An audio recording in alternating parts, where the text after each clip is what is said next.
Il est déjà 9h28. On va se pencher, sur les devises et sur leur cours. On va retrouver Benoît Fernandez-Riou pour nous accompagner. Bonjour Benoît. Bonjour. Vous êtes, on le rappelle, consultant spécialiste du forex. On va démarrer avec l'euro-dollar, l'euro qui s'est légèrement renforcé face au billet vert la semaine écoulée.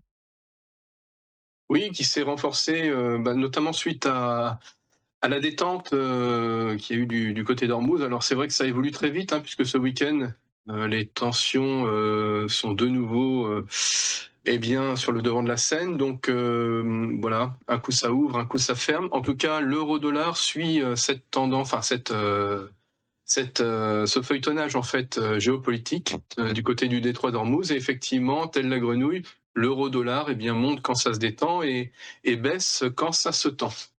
Donc c'est à la faveur finalement de l'euro, c'est fin de semaine dernière. Et puis là c'est désormais potentiellement avec le week-end une recrispation que l'on attend, mais les opérateurs tablent tout de même, anticipent tout de même que les choses vont quand même aller dans le bon sens, puisque l'euro-dollar est en train de, ce matin, repartir à la hausse. On est proche des 1,18, on est sous les 1,18, mais proche des 1,18 à 1,1767 au moment où on parle exactement, plutôt avec une bougie verte quotidienne, et avec un momentum d'une heure, horaire, qui est plutôt haussier. Alors ça, c'est contradictoire avec la technique en daily. Le graphique que vous voyez à l'écran là, c'est du quotidien. Et on a une phase baissière attendue, notamment sur le stochastique.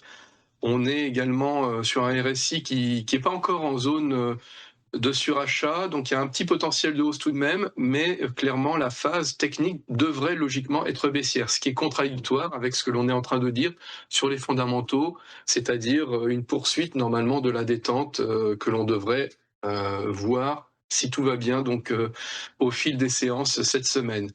Donc les négociations seront à suivre pour voir comment l'euro-dollar évolue. L'euro-dollar donc laisse normalement plutôt la place aux fondamentaux géopolitiques que à la technique ces derniers temps. Et c'est encore plus vrai ces dernières heures entre guillemets. Donc voilà ce que l'on peut dire sur l'euro-dollar.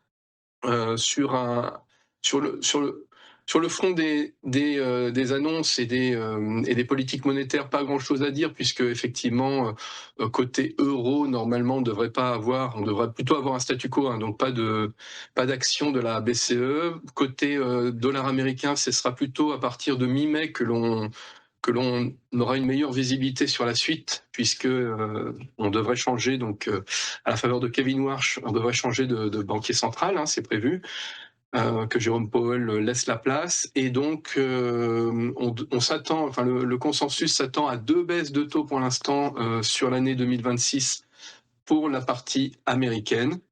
Mais on scrutera ça après le 15 mars, après le 15 mai, pardon, après le 15 mai, en fonction du discours du nouveau président de la Fed.